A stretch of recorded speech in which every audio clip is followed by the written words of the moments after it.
Leggiamo insieme la filastrocca. Pioggia. Vento, nuvole e pioggerellina. Senti che freddo questa mattina. Ma con l'ombrello e gli stivalini restano asciutti tutti i bambini.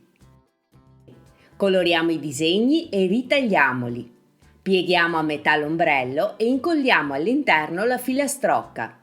Incolliamo la nuvola e l'ombrello sul quaderno e disegniamo tante gocce di pioggia sulla pagina. E adesso divertiamoci con le schede di pregrafismo. Ripassiamo i tratteggi prima con l'indice e poi con il pennarello. Buon lavoro!